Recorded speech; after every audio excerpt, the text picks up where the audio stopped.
Hari ini kita belajar mengenai menelaah struktur dan kebahasaan teks tanggapan. Nah, tentunya kita harus mengetahui terlebih dahulu teks tanggapan itu apa.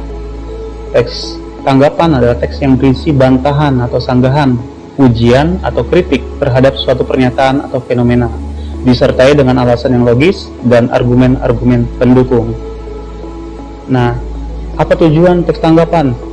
Tujuannya untuk membantah atau menyanggah isu, pernyataan, atau argumen-argumen yang dianggap tidak benar. Nah, tentunya dengan alasan yang logis ya, yang bisa diterima orang banyak. Struktur isi teks tanggapan. Nah, struktur isi ada 4. Yang pertama judul, yang kedua isu yang disanggah, yang ketiga fakta atau data pendukung sanggahan, yang terakhir penegasan. Nah, kita jelaskan satu persatu. Judul itu ya, sebagaimana kalian sudah paham ya, bagaimana mencerminkan keseluruhan isi teks, hal apa yang mau ditanggapi gitu. Itu judul. Yang kedua, isu yang disanggah, pernyataan atau argumen yang dianggap tidak benar. Nah, ini poin pentingnya, yang mau disanggahnya apa gitu. Nah, diperkuat dengan struktur yang ketiga ini, fakta atau data pendukung sanggahan. Nah, tentunya fakta, data atau bukti-bukti yang mendukung kebenaran dari sanggahan tersebut.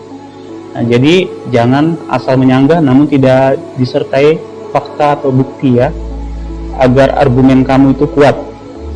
Yang terakhir, penegasan, memperkuat sanggahan atau bantahan. Nah, disinilah penegasan. Bagaimana argumen kita itu memang kuat, dapat diterima oleh banyak orang. Ciri bahasa teks tanggapan.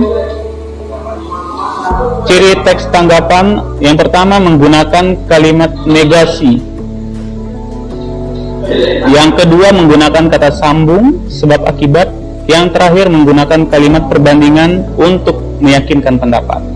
Nah, negasi atau evaluasi itu apa? Penyangkalan atau pertentangan untuk meninjau kembali. Nah, jadi kita bisa tinjau apakah tanggapan itu bisa diterima gitu ya. Yang kedua, menggunakan kata sambung hubungan sebab akibat. Tentu sebab akibat menyatakan sebab akibat ya, apa yang disanggah, penyebabnya apa, dan akibatnya apa. Nah, kita harus tahu lebih dalam lagi. Terakhir, menggunakan kalimat perbandingan untuk meyakinkan pendapat, yaitu membandingkan agar pendapat kita bisa diterima orang banyak. Perhatikan contoh berikut ini. Sebagai contoh, nah di sini ada teks ya, boleh kalian lihat di halaman 110 sampai 111. Sanggahan Harun Yahya terhadap teori evolusi Darwin. Kita analisis struktur isi teks tanggapan. Nah, ini dia. Yang pertama, tentunya kita kan harus mengetahui judul. Judulnya apa? Sanggahan Harun Yahya terhadap teori evolusi Darwin. Nah, ini judulnya.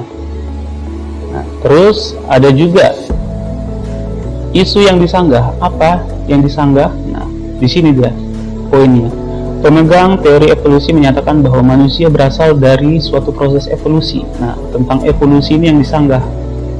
Nah, katanya manusia itu terbentuk dari evolusi, dari zat yang sederhana bisa jadi zat yang lebih kompleks atau yang sempurna seperti manusia. Nah, ini adalah isu yang disanggah si Harun Yahya.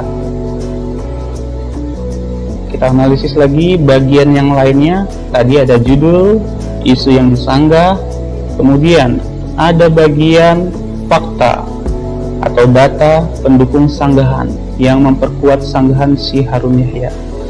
Dalam teorinya, Harun Yahya menyatakan bahwa dari beragam bukti ilmiah yang ditemukan para ilmuwan, tidak ada indikasi yang menunjukkan bahwa makhluk hidup terbentuk melalui proses evolusi. Karena makhluk hidup yang berbeda tidak muncul ke muka bumi dengan berevolusi. Nah, ini memperkuat gagasannya, sanggahannya, fakta dan datanya. Bahkan dicontohkan lagi reptil ya. Reptil sebagaimana muncul reptil saat ini bukan dari evolusi makhluk lain yang bukan reptil. Ini argumen yang pertama sebagai data pendukung atau fakta. Kita analisis kembali di paragraf selanjutnya. Nah, ini argumen yang kedua, memperkuat ya sanggahan Harun Yahya.